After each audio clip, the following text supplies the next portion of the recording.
Services exercise చేసి. And ఇంకోటి, ఇందాక మీరు థాయిలాండ్ గురించిన ప్రస్తావన చేశారు. It's something interesting.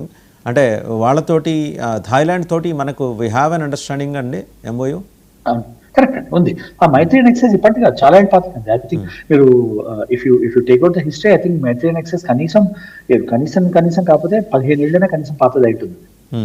So regular గా చేస్తాం. So in case of any untowardness, Thailand is ready to combat from eastern part of Bangladesh. చేస్తుందో చేయలేదు కానీ ఆ మెసేజ్, ఆ డిటరెన్స్ అయితే ఉంటుంది కదా. ఒకటి యుద్ధం అనేది యాక్టివ్ హాస్టిలిటీస్ లోను, యుద్ధంలోనూ అనేది అన్సర్టనిటీ అనేది చాలా పెద్దది. సో మీకు ఒక అన్సర్టన్ సిచ్యువేషన్ ఉన్నంత వరకు ఏమవుతుంది, మీ అన్సర్టనిటీ మీరు మీ అడ్వర్సరీ క్రియేట్ చేశారంటే ఆ అన్సర్టనిటీకి కూడా వాళ్ళు ప్రిపేర్ అవ్వాలి, ఆ అన్సర్టనిటీకి కూడా రిసోర్సెస్ అలొకేట్ చేయాలి, ఆ అన్సర్టనిటీకి కూడా వాళ్ళు కంటిన్యూన్సీ పెట్టుకోవాలి. విచ్ మీన్స్ బంగ్లాదేశ్ మనతో యుద్ధంలోకి వచ్చింది అనుకోండి, ఈస్టర్న్ సైడ్ నుంచి థాయిలాండ్ కూడా వస్తుంది, వాళ్ళ ఆర్మీ దగ్గర ఏం వెపన్స్ ఉన్నాయి, వాళ్ళ టిపికాలిటీస్ ఏంటి అనేది కూడా ఆలోచించి ప్లాన్ చేసుకోవాలి. విచ్ మీన్స్ అటెన్షన్ డైవర్ట్ అవుతుంది. ఆ భయం పెట్టడానికి ఇవన్నీ చేస్తాం మనం. అండ్ ఇంకోటి అంటే బంగ్లాదేశ్ని బీలిటిల్ చేయడం కాదు, కానీ అలాగనే దాన్ని ఎక్కువ చేసి చూపించడం కాదు, కానీ బంగ్లాదేశ్ ప్రిపేర్నెస్ ఎంత ఉంది అసలు? కొలాప్సింగ్ కంట్రీ అండి బంగ్లాదేశ్. ప్రిపేర్నెస్ ఏముంది కానీ we are one of the best army in the world. And ఇప్పుడు వాళ్ళు they are not able to get hold of their own country. వాళ్ళ కంట్రీని వాళ్ళు కంట్రోల్ చేయలేకపోతున్నారు. వాళ్ళు వచ్చి ఏం యుద్ధం చేస్తారు చెప్పండి. నాకు అన్నిటికన్నా పెద్ద ప్రాబ్లం ఈ బంగ్లాదేశ్ సిచ్యువేషన్ ఏంటంటే, మనం చాలా మంది అన్నారు అయిపోయింది, ఇంకా మళ్ళీ యుద్ధం చేసేయాలి, తీసేసుకోవాలి, బంగ్లాదేశ్ని తొక్కేయాలి, అని చేయాలి, మోడీ ఏం చేస్తున్నాడు, మోడీ వీక్, మోడీకి రాదు ఇది అని. It takes a 1 minute decision అండి to say okay will go to war అని. దాని తర్వాత వచ్చే రిపర్కషన్స్ తట్టుకోవడానికి మనం తట్టుకునే పొజిషన్లో ఉన్నామా, తట్టుకునే పొజిషన్లో ఉంటే అఫోర్డ్ చేయగలుగుతాము, మనకి ఎంత నష్టం జరుగుతుంది, ఆ నష్టాన్ని మనం మినిమైజ్ చేయడానికి ఏం చేయాలి, ఈయన ఆలోచించాలి. ఒక ప్రైమ్ మినిస్టర్ పొజిషన్లో ఉంటే చేతిలో పవర్ ఉందనేసి చెప్పి మీరు ఏమైనా ఆర్డర్ ఇవ్వచ్చు. ఇప్పుడు అనుకుంటుంది కదా, రష్యా కూడా యుక్రెయిన్ యుద్ధం నుంచి బయటికి రావడానికి అనుకుంటుంది. అక్కడ ఇజ్రాయెల్ గాజాది కూడా అట్లనే అయింది. మొత్తం మీద ఇంటర్వ్యూ చేసేది ప్రశాంత్ వచ్చారు. కానీ ఎన్ని ఏళ్ళు తనుకున్నారు. ఆ అన్ని ఏళ్ళు మనం సస్టైన్డ్ బ్యాటిల్, యాక్టివ్ బ్యాటిల్ చేయగలుగుతామా? బంగ్లాదేశ్ చేయకపోవచ్చు, కానీ వాళ్ళు ఏం చేస్తారు, సేమ్ యుక్రెయిన్ మోడల్ యూజ్ చేస్తుంది యూఎస్ఏ. వెనక నుంచి పైసలు ఇస్తుంది, వెనక నుంచి వెపన్ సిస్టమ్ ఇస్తుంది, ఎంగేజ్ చేసి పెట్టు అంటుంది. ఎంగేజ్ చేసి పెట్టు, వీళ్ళు ఎంతసేపు ఎంగేజ్ చేస్తుంటే అంత మంచిది మనకి. వాళ్ళ డెవలప్మెంట్ ఇష్యూస్ మీద వాళ్ళు ఫోకస్ పోదు, మిగతా వాటికి ఫోకస్ పోయి వాళ్ళు డైవర్ట్ అవుతారు. సో నువ్వు ఎంగేజ్ అని నేను పైసలు ఇస్తాను అంటాడు. వాడికి పోయింది నేను లేదు బంగ్లాదేశ్కి, ఎట్లాగో అడుగు తింటున్నాడు, ఇంకా అడుక్కుని తింటాడు. బట్ వాడితో పాటు మన్ని ఊగులోకి లాగుతాడు. అది లాగకుండా మనం చూస్తాం. సార్, ఇప్పటిదాకా డిఫెన్స్ పరంగా, రక్షణ పరంగా ఎలాంటి చర్యలు తీసుకుంటున్నాం అదంతా చెప్పుకుంటుంది. ఇక జియో పొలిటికల్ అఫైర్స్లోకి వస్తే కనుక, అంటే ఇదంతా ప్రాబబిలిటీ థియరీ మీద నడుస్తుంది. Permutations, combinations. ఈ రోజు పొద్దున ఉండేది సాయంత్రానికి ఉండక్కర్లేదు, సాయంత్రానికి ఉండేది రేపు తెల్లారి ఉండక్కర్లా. ఎందుకంటే అంతర్జాతీయంగా జరిగే పరిణామాల్లో సాయంత్రం దాకా స్నేహం చేసి రేపు పొద్దున కత్తులు దూసే దేశాలు కూడా ఉన్నాయి. ఇంతకుముందు చూసాం, ఇక ముందు కూడా ఇప్పుడు చూస్తున్నాం, ఇక ముందు కూడా చూడబోతున్నాం. నేనేది ఏంటంటే, బంగ్లాదేశ్ చిన్న దేశంగా కొలాప్స్డ్ కంట్రీగా మనం చూస్తున్నప్పటికీ దాని వెనకాలన్న దుర్మార్గమైన శక్తుల ప్రమేయం స్పష్టంగా కనిపిస్తుంది. పాకిస్తాన్ ఉంది, చైనా ఉంది, అండ్ టర్కీ తోటి, అజర్బైజాన్ తోటి they have been in consultation అట. ఎందుకంటే వాళ్ళు చేసే ఈ చిల్లర పనులు చాలు కదా ఇబ్బంది పెట్టడానికి, చికాకు పెట్టడానికి. Turkey is good at drones technology. So if వాళ్ళు ఆల్రెడీ దే స్టార్టెడ్ సెండింగ్, ఇవన్నీ రిపోర్ట్సేనండి, అంటే అన్కన్ఫర్మ్డ్ రిపోర్ట్స్. ఇలాంటివన్నీ వాళ్ళు జమ చేసుకొని వస్తే, మీరు అన్నట్టు 1 కిలోమీటరు ఎత్తున మనం ఒక ప్రాంతంలో, అస్సాంలోని ఒక ప్రాంతంలో ఉండుండొచ్చు కాక. అయితే అదే సందర్భంలో లాల్ మునీర్ హాట్ దగ్గర నుంచి 22 కిలోమీటర్, 135 కిలోమీటర్ల దిగువన ఉన్నాం మనం. సో ఈవెన్ మనకున్న అడ్వాంటేజ్, డ్రాబ్యాక్స్ రెండు డిస్కస్ చేసుకున్నాం. వీళ్ళందరూ కలిసి వచ్చి మూకుమ్మడి, వీళ్ళకి తోడు వీళ్ళకి ఇంకా వాల్యూ ఎడిషన్ ఏంటంటే ఐఎస్ఐ ఉంది, లష్కర్ ఎ తోయిబా ఉంది, హిజ్బుల్ ముజాహిదీన్, జైషే మొహమ్మద్, ఇన్ని అరాచక జమాతే ఇస్లామీ ఇక్కడ బంగ్లాదేశ్లో, ఇన్ని అరాచక శక్తులన్నీ ఒక్క చోట చేరితే ఎలాంటి పరిణామాలు ఎదురవుతాయి? పరిణామాలు కొంచెం డ్రాస్టిక్ గానే ఉంటాయండి. ఎందుకంటే అరాచక శక్తులు అని మీరు అన్న మాట కరెక్టే. వచ్చి ఏంటంటే వీటిలన్నిటికీ ఏంటంటే కామన్ పర్పస్ వీళ్ళకి ఏంటి, glorification of Islam and Hindu మత దూషణ. హిందూ కానీ పరమత దూషణ. హిందూ అనగా బుద్ధిస్తేనే వాళ్ళు అదే మాట్లాడతారు, క్రిస్టియన్స్ కూడా అదే మాట్లాడతారు. సో పరమత దూషణ వాళ్ళ ఖురాన్లో ఏముంది, వాళ్ళ ఖురాన్ రాసిన దాని ప్రకారం వాళ్ళ ఇస్లాం ఫాలో అవ్వకపోతే వాళ్ళకి బతికే హక్కు లేదని రాస్తుంది. సో వాళ్ళు అదే చేయడం ట్రై చేస్తారు. సో ఎంత రిస్క్ ఉంది, ఎంత ఉందంటే రిస్క్ ఇస్ ఆల్వేస్ దేర్. ఇట్లాంటి అన్స్టేబుల్ కంట్రీ మన పక్కన ఉందంటే పాకిస్తాన్తో ఎంత రిస్క్ ఉందో అంతే రిస్క్ ఉన్న బంగ్లాదేశ్లో కూడా ఇప్పుడు ఉంది కరెంట్లీ.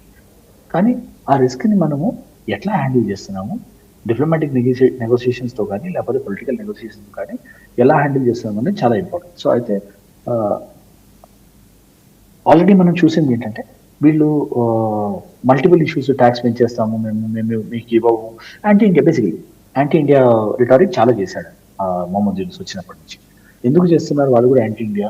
ఒకటి కన్నెరేజ్ చూపించారు, రెండు వాళ్ళకి ఎక్కడో మనసులో పీకుతోంది, వీళ్ళు తీసుకెళ్ళి హసీనాని పెట్టుకున్నారు వాళ్ళ దగ్గర, ఎక్కడుందో చెప్పట్లేదు మనకి, మనం ఆమె పట్టుకోలేకపోతున్నాము అని ఒక ఇది ఉంది. సో ఇట్లా చేసి మెల్లగా ఒక రోజు మార్కెట్ టేబుల్కి వస్తే ఓకే మీరు ఆవిడ మాకు హ్యాండ్ ఓవర్ చేయండి, మేము మీ రిక్వెస్ట్ చూద్దామని అంటారు. సో అది వాళ్ళ idea. But India stronger than that. So వాళ్ళు మనం హ్యాండ్ ఓవర్ చేయాలని అంటే మనకి ఒకప్పుడు మిత్రత చూపించిన వాళ్ళకి మనం శత్రుత్వం చూపించామని మన పద్ధతి. సో మన వాళ్ళు సాక్రిఫైస్ చేయాలని అనుకుంటాం కానీ but there will be a time when Pakistan మీకు సంపాదించే మీరు వీడిని ఉంచుకోండి, ఇటు వచ్చి మాకు యూనో షేక్ హసీనాని ఇవ్వండి, మీ కారిడార్కి మేము పర్మిషన్లు ఇస్తాము బట్ షేక్ హసీనా మాకు ఇవ్వండి, అలాంటి బార్గెన్ కూడా రావచ్చు వాళ్ళు. సో ఇవన్నీ జాగ్రత్తగా చూసి బ్యాలెన్స్ చేసుకొని మనం జియోపొలిటికల్గా ఇచ్చింది. జియోపొలిటికల్గా ఇష్యూ ఏమవుతుందంటే మన ఈస్టర్న్ సైడ్ వెస్టర్న్ సైడ్ రెండు సైడ్స్ అన్స్టేబుల్ కంట్రీస్ ఉన్నాయంటే మన డెవలప్మెంట్ దెబ్బతింటుంది. సో అందుకని we should actually work towards peace in at least one side so that మనం వేరే చోట కాన్సన్ట్రేట్ చేయొచ్చు. So as of now establishing peace in that corridor is extremely important, చాలా ఇంపార్టెంట్ మనకి. సో దాన్నే మనం ఎఫర్ట్ చేస్తున్నాం, అదే డైరెక్షన్ వెళ్తున్నామని నేను అనుకుంటున్నాను. ఎందుకంటే results more or less are seen on ground. Results కనిపించేవి ఏంటంటే ఎస్ వాళ్ళు ఆ డైరెక్షన్లో చేస్తున్నారు అండ్ ఆ డైరెక్షన్లో పనిచేస్తున్నారు అని తెలుస్తూనే ఉంటుంది. బట్ రెండోది ఏంటంటే how is the defence and geopolitical wise preparation.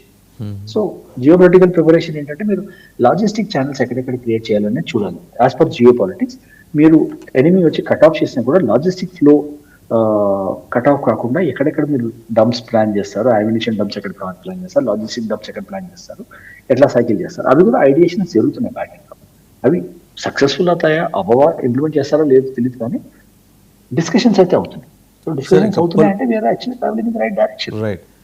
Colonel Param గారు అయితే ఒకటి ఇప్పుడు 17 ఏళ్ల తర్వాత ఆయన రెహమాన్ బేగం ఖలీదాజీ ఆ కొడుకు వచ్చాడు.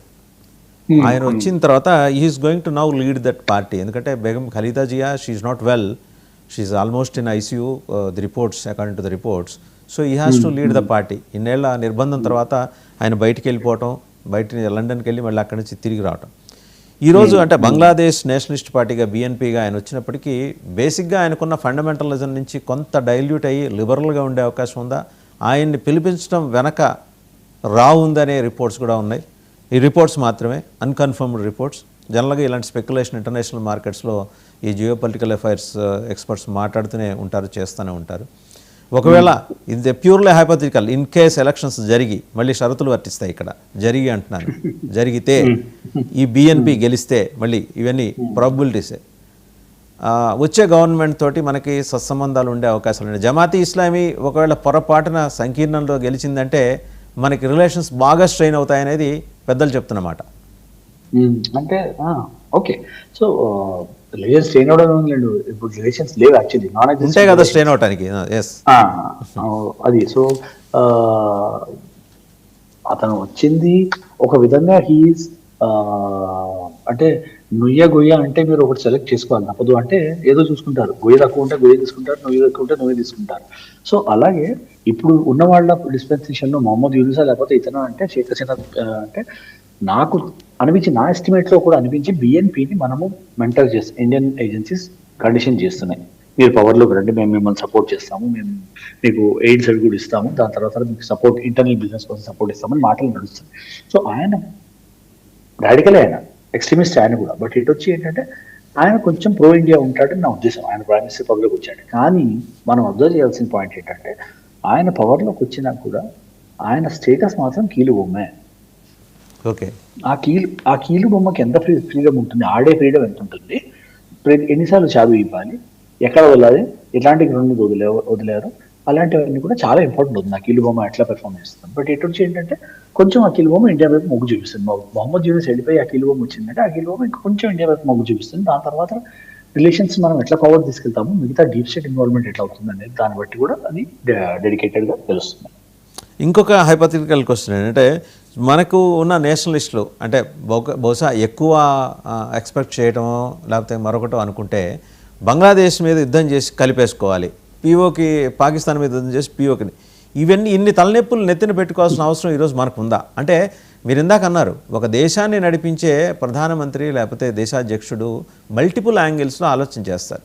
రిపర్కిషన్స్ ఎలా ఉంటాయి, దాని నుంచి మళ్ళీ మనం తిరిగి కోలుకోవడానికి ఎంత సమయం పడుతుంది, భవిష్యత్తులో పరిణామాలు అంతర్జాతీయంగా చోటు చేసుకున్న పరిణామాలు మనకు సహకరిస్తాయా లేదా, ఇలాంటివన్నీ అంచనా వేసుకుంటారు.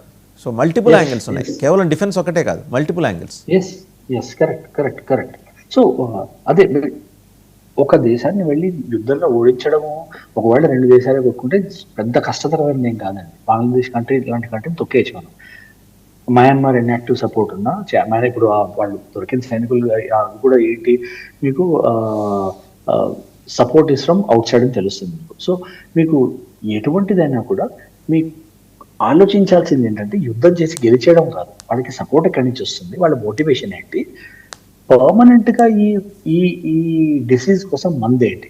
టెంపరీగా మీరు ఒక రోజు యుద్ధం చేసి చెప్తారు మేము యుద్ధం వస్తారని మీరు కన్నీరు చేసి చూపించేందాక ఏమవుతుంది, కొన్నాళ్ళు భయపడతారు, దాని తర్వాత వాడు సొల్లు మాట్లాడుతున్నాడు వదిలేస్తారు. అలాంటిది యాక్టివ్ డిటరెన్స్ బిల్డ్ చేసుకుని యాక్టివ్గా మనం చేయాలి. ఒక అడుగు ముందర ఉండాలి, 2 అడుగులు ముందర ఉండాలి అంటే ఇంటర్నేషనల్ స్పోర్ట్స్ ఏరియాలో కూడా ఏం జరుగుతుంది, ఇంటర్నేషనల్ వేరే జియో పొలిటికల్ స్పోర్ట్స్ అన్ని ఏరియాలో ఎవరితోటి వాళ్ళు జాయిన్ అవుతున్నారు, ఆ కంట్రీ ఎవరితో మాట్లాడుతుంది, ఎక్కడ ప్రోగ్రామ్స్ నడిపిస్తున్నారు, ఎటువంటి ఎంగేజ్మెంట్స్ నడుస్తున్నాయి, డిప్లొమాటిక్ లెవెల్లో ఎట్లా నడుస్తున్నాయి, పొలిటికల్లీ ఎట్లా నడుస్తున్నాయి, కల్చరల్ ఎక్స్చేంజెస్ ఎట్లా ఉన్నాయి, ఇన్ని విషయాలు చూసి మనం అనలైజ్ చేయాలి. ఇన్ని విషయాలు చూసి అనలైజ్ చేసి ఈ గవర్నమెంట్ మనకి ప్రో ఉంటుందా నెగిటివ్ ఉంటుందా, ప్రో ఉంటే వాళ్ళకున్న కారణాలు ఏంటి. ఎవరికైనా మనం ప్రో వెళ్ళేది భారతదేశంలో కూడా అంతే, మనం ఎవరికైనా ప్రో వెళ్ళేది ఎవరికైనా యాంటీ వెళ్ళేది మన అవసరాలు బట్టే కదా.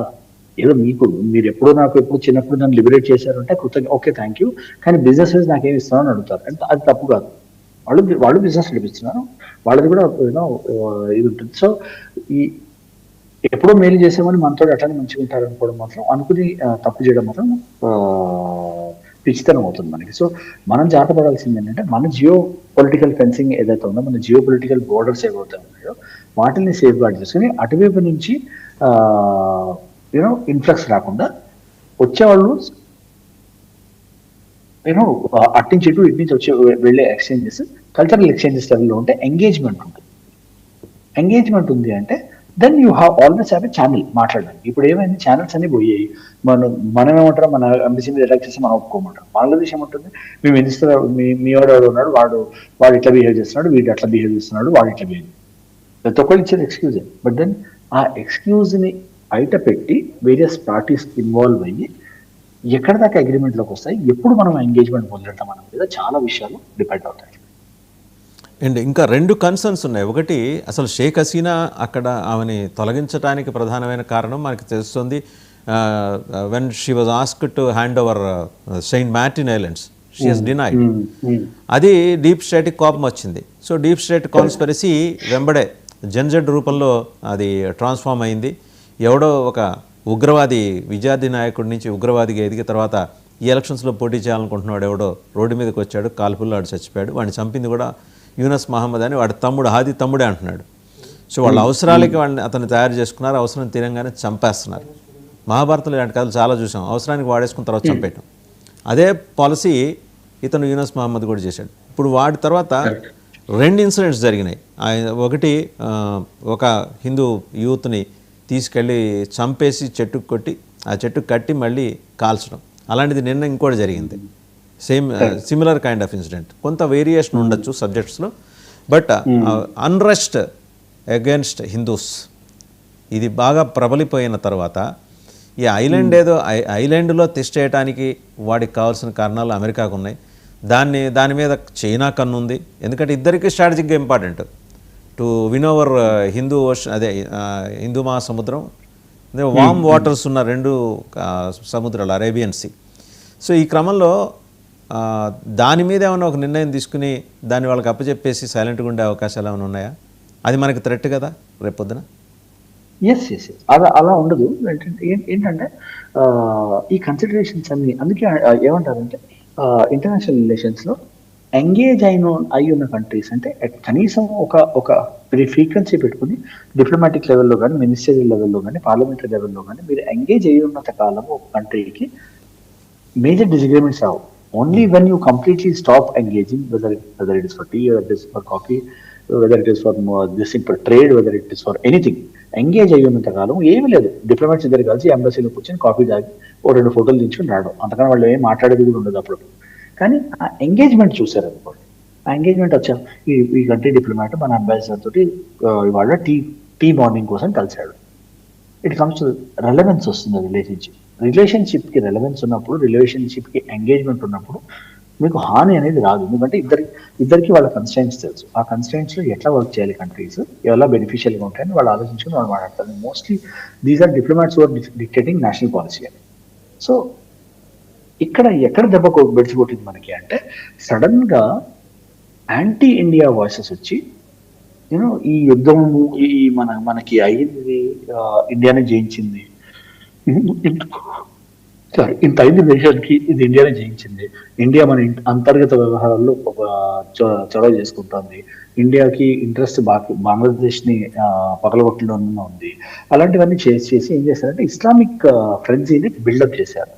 It is Islam versus it is Islam as versus Islam అని ఒక ఫేక్ నెరేటివ్ స్టార్ట్ చేశారు. అదే నెరేటివ్ లో చిన్న స్నిపెట్స్ వస్తుంటాయి. కొన్నిసార్లు పాకిస్తాన్ చేస్తుంది, కొన్నిసార్లు బంగ్లాదేశ్ చేస్తుంది.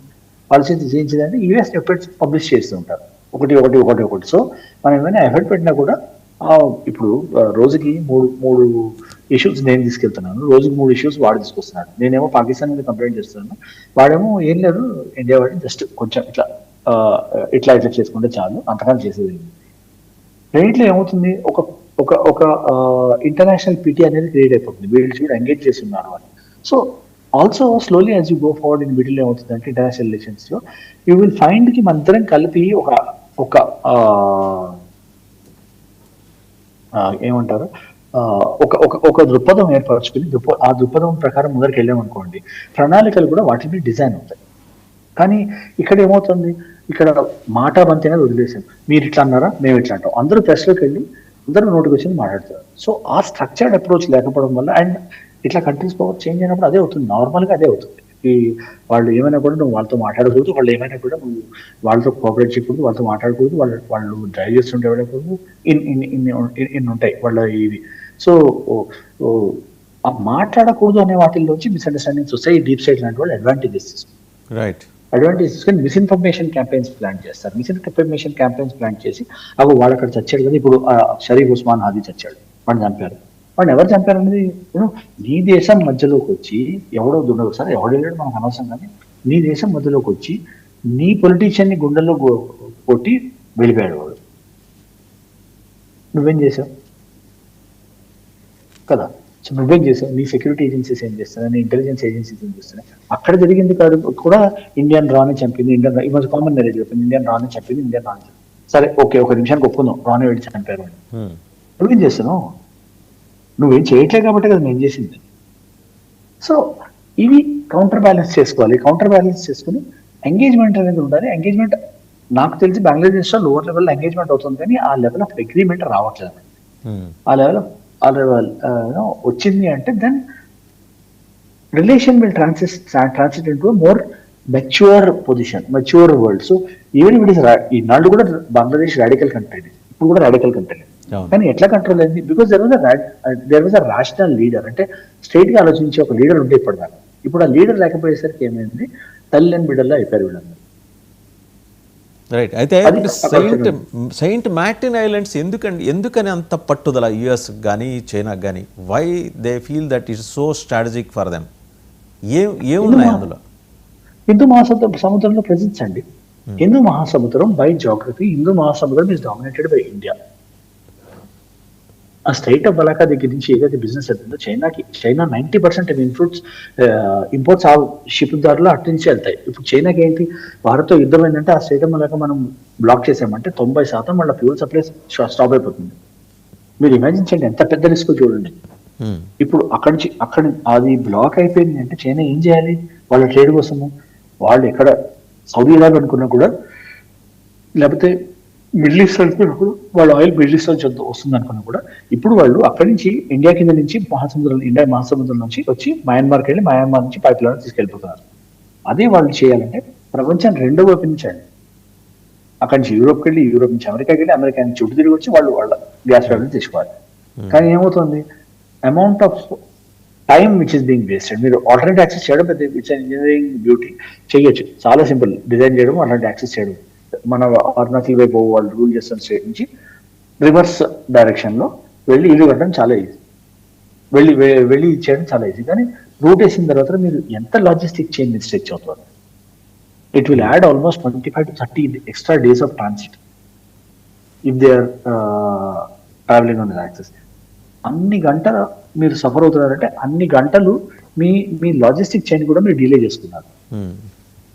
So and obviously expense, recurring expense. ప్రతిరోజు మీకు 100 షిప్లు వస్తాయి. ఆ 100 షిప్లకి మీరు సడన్ గా ఫర్ ఎగ్జాంపుల్ మీరు $1 million వస్తున్నారంటే $2 million, $3 million అది తీసుకున్నారు అనుకోండి, అది తీసి పెట్టారనుకోండి, వాళ్ళ ఎకానమీలో మేజర్ డెట్ అయిపోతుంది. సో ఇవన్నీ జాగ్రత్తగా చూసుకుని మనము I will still say that యుద్ధం అనేది చేసిన మేలు ఎప్పుడు లేదు, మనం అనుకుంటాం అంతే. అది చాలా జాగ్రత్తగా గుర్తుపెట్టుకుని మన international and national policies frame చేసుకుని మనం మెల్లింగా ఈ గవర్నమెంట్ ఏదైతే డెమోక్రాటిక్ అంటుంది కాబట్టి ఆ డెమోక్రాటిక్ గవర్నమెంట్ ఒక సైడ్ లో తీసుకుని బాబు ఇది ఇట్లా అని చెప్పి బుజ్జగించి చెప్పుకొని జాగ్రత్తగా పెట్టుకోవాలి. ఎందుకంటే వాడికి పోయేది ఏం లేదు, they have nothing to lose, everything is there for India to lose. అందుకే I'm against us taking any such action, any military action or any stupid tactical action. But yes, in future, if it happens to come and you happen to see, then you will have to actually be thankful that back end ఏవైతే పార్లీస్ ఉన్నాయో మనవి, ఆ back and పార్లీస్ వల్లే మనకి ఎక్కువ risk లేదు. సరే అక్కడ హిందూ సఫర్ అవుతున్నారు, వాళ్ళని ఎందుకు మనం ఇంటర్ఫియర్ చేయట్లేదు, మనం ఎందుకు వాళ్ళని తీసుకెళ్ళట్లేదు, ఇండియాలో తీసుకురావడం అంటే ఓపెన్ గా మనం చెప్పలేము. దట్స్ ఆంతరంగిక విషయం Bangladesh as it is. So అది జరగట్లేదు. కానీ but messaging is very clear that వాళ్ళు శరణమని కోరుకునిస్తే మాత్రం మేము కాదనమని మాత్రం క్లియర్గా చెప్పాను. బట్ ఒకటి అంటే మనం ఏమీ చేయట్లేదనే ఒక ఇంప్రెషన్ కూడా బయట ఇంటర్నేషనల్ మార్కెట్లో వెళ్ళటం కూడా కరెక్ట్ కాదు కదండి. దాని మీద కూడా ఉంది కదా, సందేహాలు ఉన్నాయి. మనం ఏమీ చేయట్లేదు, భారత్ ఏం చేయట్లేదు, ఏది చూస్తూ ఊరుకుంటుంది అనే ఇంప్రెషన్ కూడా బయట మార్కెట్లో వెళ్ళకూడదు కదా.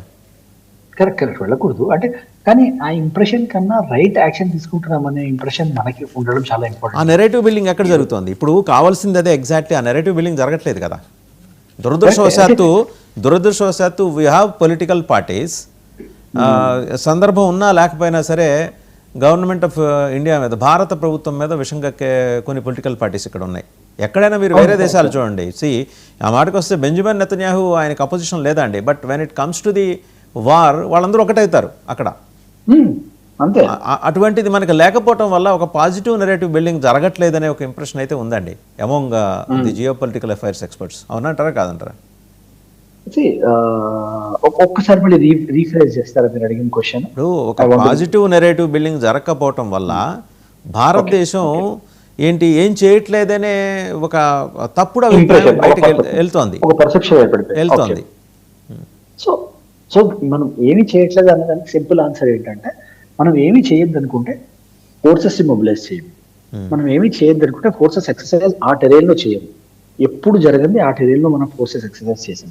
మనం ఏమీ చేయట్లేదంటే మనం ఈ ఇంటర్నేషనల్ స్టేట్మెంట్స్, ఇంటర్నేషనల్ ఏజెన్సీస్ వాటిలో మనం ఇచ్చే స్టేట్మెంట్స్ తగ్గించుకుంటాం. మనం ఏమి చేయొద్దు అనుకున్నప్పుడు సరే మనకెందుకు పట్టింది, మనకు పోదని ఒక చిన్న స్టేట్మెంట్ ఇచ్చేస్తే అయిపోయింది, మాకు సంబంధం లేదు, మేము ఆ స్టేట్ నుంచి కాదు, అక్కడ ఎవడైతే వాడు బేసికలీ మీరు చూసారంటే మాకు సంబంధం లేదని పక్కన కూర్చోలేము.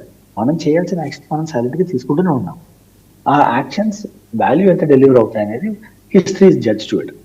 హిస్టరీలో మనం ఇప్పుడు చెక్ చేస్తే అప్పుడు మనకి చెప్పేది అచ్చా ఈ యాక్షన్ వల్ల ఇప్పుడు కొన్ని ఈ మహమ్మద్ గజ్నీ గోరీ వాళ్ళ అటాక్ టైంలో చూసారంటే ఏమీ చేయలేదు కాదు. ఓవర్ దగ్గర పోరాడుతూనే ఉన్నారు చేశారు కాబట్టి వాళ్ళు ఆగారు. అలాగే ఇప్పుడు మనం చేసాం కాబట్టి మన మీద దండయాత్ర చేయకుండా ఉన్నారు వాళ్ళు ఇప్పటిదాకా. లేదు అంటే ఏమో ఎప్పుడు దండయాత్ర చేసేవారు. బంగాల్ బాధే, బెంగాల్లో కూడా వాళ్ళు బంగ్లా మాట్లాడతారు, మేము కూడా బంగ్లా మాట్లాడతాం, బంగాల్ బాధే వాళ్ళు వచ్చి బంగాల్లో కూర్చుంటారంటే మనం ఊరుకున్నట్టే కదా. సో స్ట్రాటజిక్ ఎఫెక్ట్స్ అట్లా ఏమీ చేయలేకపోవడం అనేది తప్పు. ప్రాక్సిమిటీ మనకి అంటే ఏమి చేసిన లార్జర్ పిక్చర్ చూసి యాక్ట్ చేస్తున్నారని అనుకోవాలి. ఎందుకంటే ఏమి యాక్షన్ చేసినా కూడా మీరు మిలిటరీ సొల్యూషన్ ట్రై చేసినా, పీస్ఫుల్ సొల్యూషన్ ట్రై చేసినా, ఇంటర్ఫియరెన్స్ ట్రై చేసినా కూడా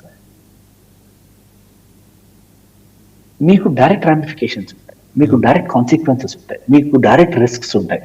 ఆ రిస్క్ ఆఫ్ ఎక్స్పోజర్ ని మీరు ఎంతగా తగ్గించుకుంటున్నారు అనేది జియోపొలిటికల్ స్ట్రాటజీస్. ఎస్. అండ్ ఇంకొకటి ఫైనల్గా కల్నల్ పరమేశ్వర్ గారు, ఇంకొక విషయం. సో వాళ్ళ హోమ్ మినిస్టర్ రాజీనామా చేశాడు. రాజీనామా చేస్తే బయట ప్రపంచానికి తెలిసింది అంటే వాళ్ళకి హోమ్ మినిస్టర్ కూడా ఉన్నాడని, లేకపోతే తెలిసేది కాదు. అండ్ ఇంకోటి దాంతోపాటు సబ్సిక్వెంట్గా తెలిసిన విషయం అంటే ఆయన రాజీనామాని వాళ్ళ రాష్ట్రపతి ఆమోదించాడు. సో రాష్ట్రపతి కూడా ఉన్నాడని కూడా తెలిసింది. అటు ఒక నాన్ ఎగ్జిస్టింగ్ గవర్నమెంట్కి ఇన్ని పనిచేయని అంగాలు ఉన్నాయి, వాళ్ళకి పనిచేయని డివిజన్స్ ఉన్నాయనేది ఎస్టాబ్లిష్ అయింది. ఇప్పుడు చూస్తే కనుక మనకి కల్నల్ పరమేశ్వర్ గారు చొరబాటుదారులకు సంబంధించి చూస్తే వెస్ట్ బెంగాల్, బీహారు, అస్సాం ఇప్పుడు ఎక్కువ ఫేస్ చేస్తున్నది. నేను 4-5 రోజుల క్రితం కూడా వెస్ట్ బెంగాల్ తర్వాత అస్సాం చీఫ్ మినిస్టర్ ఆయన చెప్పారు 30% ఆఫ్ ఇన్ఫిల్ట్రేటర్స్ పాపులేషన్ పెరిగింది. అంటే దేశ ఇండిజినియస్ ముస్లిమ్స్ 3% పెరిగితే బయట నుంచి వచ్చిన వాళ్ళ పాపులేషన్ 30% పెరిగింది అనేది. దీనికి ఎక్కడో ఒక చోట ఎండ్ పెట్టకపోతే రేపు పొద్దున డెమోగ్రఫీస్ మారిపోతాయి గట్టిగా వార్న్ చేశాడు ఆయన. అవును, కరెక్ట్. సో అది మాత్రం యాక్షన్ తీసుకోవాలండి. నాకు తెలిసి back end negotiations, open negotiations and closed actions. Open negotiation అంటే అందరూ కన్విచేట్ నెగోషియేట్ చేయడం, క్లోజ్ యాక్షన్స్ అంటే కన్విచేయాల్సిన వాళ్ళకి మాత్రమే కన్విచేటెడ్ యాక్షన్స్. ఈ పాలసీ మాత్రం మనం చాలా అగ్రెసివ్ గా ఫాలో అవ్వాలి. Open negotiation and close actions అనేది అది మనం ఫాలో అవ్వగలిగామంటే సరే. ఇక మీకు ముందరికి వెళ్ళాక పిల్లలు కూడా ఈ పిల్లలు కూడా ఇప్పుడు ఈ పిల్లలు కూడా ఈ ఫ్యూచర్ మీరు చూస్తే ఆ దేశంలో కూడా పిల్లలు కూడా ఏ దారి పడుతున్నారు, తప్పు దారి పడుతున్నారు. సో మన అండ్ ఆ పిల్లలు ఏమవుతారు, రేపు పొద్దున్న టెర్రరిస్ట్ అవుతారు. అది కూడా మనం చూడాలి. టెర్రరిస్ట్ అయ్యారంటే రామిఫికేషన్ మళ్ళీ మనకి కంట్రీ. సో వాళ్ళని ఎట్లా హ్యాండిల్ చేస్తున్నాము, ఏం మెసేజింగ్ ఇస్తున్నాము, మనం వాళ్ళ దానిలో ఇంటర్ఫియర్ కాకుండా వాళ్ళ చేంజెస్ కి ఎట్లా ఏది చేస్తున్నాం అనేది అది చాలా చాలా కాంప్లెక్స్ గేమ్ ఆఫ్ చెస్ అండి. ఇది ఇంత స్ట్రైట్ ఫార్వర్డ్ కాదు.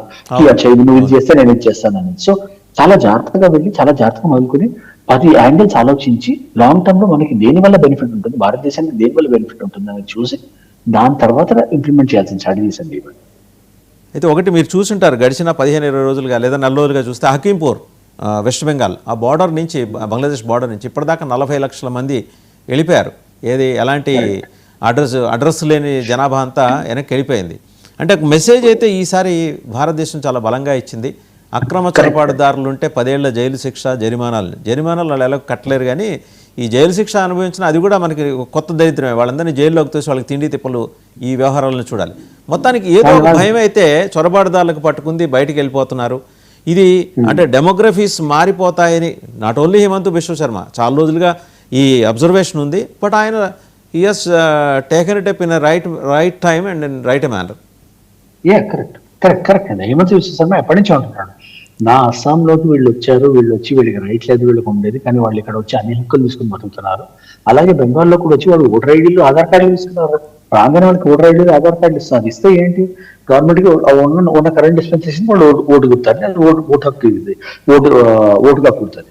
అయితే అలాంటిది అంతమంది వెళ్ళిపోయారంటే అది బేసికలీ ఏంటి, ఒకటి ఆ దేశంలో యుద్ధం జరుగుతుందని కాదు, ఆ దేశంలో అభివృద్ధి జరుగుతుందని కాదు, ఇక్కడ వాళ్ళ పప్పులు ఉడకవని తెలుసు కాబట్టి వాళ్ళు ఉన్నంత కాలం ఉంది, దాని తర్వాత సామాన్య టౌన్ సభ్యులు వెళ్ళిపోతున్నారు.